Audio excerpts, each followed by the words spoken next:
प्रश्न। उत्तर वैदिक काल की अर्थव्यवस्था और समाज में हुए परिवर्तनों का विश्लेषण करें।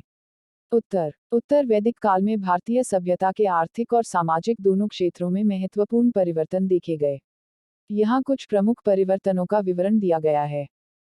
अर्थव्यवस्था। पशुचारण से कृषि की ओर बदलाव। जबकि पशुचारण महत्वपूर्ण रहा, स्थायी कृषि प्राथमिक आर्थिक गतिविधि बन गई। यह बदलाव लोहे के औजारों और सिंचाई प्रणालियों जैसी कृषि प्रौद्योगिकी में प्रगति से प्रेरित था, जिससे खाद्य उत्पादन और अधिशेष में वृद्धि हुई। व्यापार और वाणिज्य का उदय। कृषि उत्पादन में वृद्धि ने व्यापार और वाणिज्य को सुविधाजनक बनाया। उत्तरपथ और दक्षिणापथ जैसे व्यापार मार्ग विभिन्न क्षेत्रों को जोड़ते थे, जिससे वस्तुओं, विचारों और सांस्कृतिक प्रभावों के आदान प्रदान को बढ़ावा मिलता था। शिल्प विशेषज्ञता का उद्भव। कृषि अधिशेष में वृद्धि के साथ शिल्प विशेषज्ञता विकसित हुई। धातुकर्मी, बुनकर और कुम्हार जैसे कुशल कारीगर उभरे, जिससे एक अधिक जटिल और विविध अर्थव्यवस्था का निर्माण हुआ। व्यापारी वर्ग का उदय। व्यापार और वाणिज्य के विकास से एक शक्तिशाली व्यापारी वर्ग का उदय हुआ। इन व्यापारियों ने व्यापार को सुविधाजनक बनाने, धन संचय करने और राजनीतिक और सामाजिक गतिशीलता को प्रभावित करने में महत्वपूर्ण भूमिका निभाई। सिक्का निर्माण का विकास। 6ठी शताब्दी ईसा पूर्व के आसपास सिक्का मुद्रा के एक मानकीकृत रूप के रूप में उभरा, जिसने लेनदेन को सरल बनाया और आगे आर्थिक विकास को बढ़ावा दिया। समाज। वर्ण व्यवस्था को मजबूत करना। इस अवधि के दौरान 4 गुना वर्ण व्यवस्था ब्राह्मण, क्षत्रिय, वैश्य और शूद्र अधिक कठोर और श्रेणीबद्ध हो गई।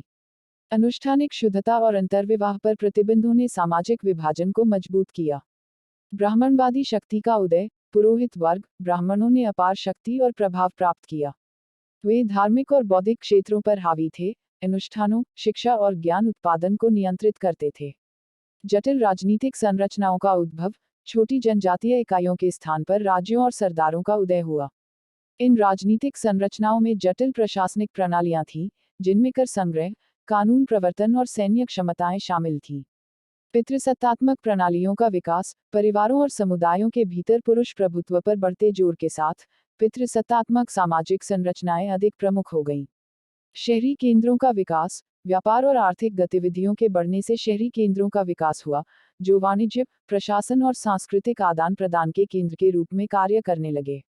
निष्कर्ष। कुल मिलाकर उत्तर वैदिक काल में मुख्य रूप से देहाती और जनजातीय समाज से अधिक जटिल और स्तरीकृत समाज में परिवर्तन देखा गया, जिसमें कृषि, व्यापार और शहरीकरण ने प्रमुख भूमिकाएं निभाईं। ब्राह्मणों और व्यापारियों जैसे शक्तिशाली वर्गों के उद्भव ने सामाजिक और राजनीतिक संरचनाओं को आकार दिया, जबकि वर्ण व्यवस्था ने सामाजिक विभाजन को और मजबूत किया।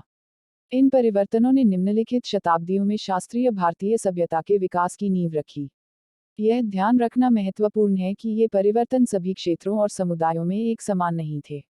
इन परिवर्तनों की गति और प्रकृति स्थानीय कारकों और ऐतिहासिक प्रक्षेप पथों के आधार पर भिन्न भिन्न थी।